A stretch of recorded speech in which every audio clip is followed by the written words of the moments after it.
ആ പങ്കാളിത്ത പെൻഷൻ പദ്ധതി നടപ്പിലാക്കി എന്ന് പറഞ്ഞ അത് പാസ്സാക്കിയെടുത്ത അവർ തന്നെ ഇന്നലെ പറയുകയാണ്, എന്താ പറയുന്നത്, എന്തിനാ സമരം അറിയോ?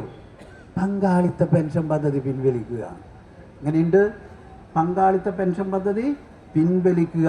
സ്വന്തം കുഞ്ഞിനെ തന്നെ തള്ളി പറയുന്ന ഗതികേടിലേക്ക് എത്തിയില്ലേ നിങ്ങൾ? ഞങ്ങൾ പറഞ്ഞെടുത്തെത്തി നിങ്ങൾ ഇല്ലേ?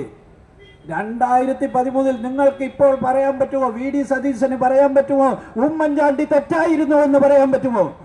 സണ്ണി ജോസഫിന് പറയാൻ പറ്റുമോ ഉമ്മൻചാണ്ടി തെറ്റായിരുന്നു എന്ന്? പങ്കാളിത്ത പെൻഷൻ പിൻവലിക്കുക പറഞ്ഞ് സമരം ചെയ്തിട്ട് ഞങ്ങളെ പറയുകയാണ്, ഞങ്ങൾ അന്നും പങ്കാളിത്ത പെൻഷനെതിരാണ്, ഇന്നും പങ്കാളിത്ത പെൻഷനെതിരാണ്. അന്ന് UDF ആണ് ഭരിക്കുന്നത്, ഇന്ന് LDF ആണ് ഭരിക്കുന്നത്. ഞങ്ങൾ ജീവനക്കാരുടെ പങ്കാളിത്ത പെൻഷൻ പിൻവലിക്കാനാണ് പറയുന്നത്. അന്ന് നിങ്ങൾ എന്താ ചെയ്തത്?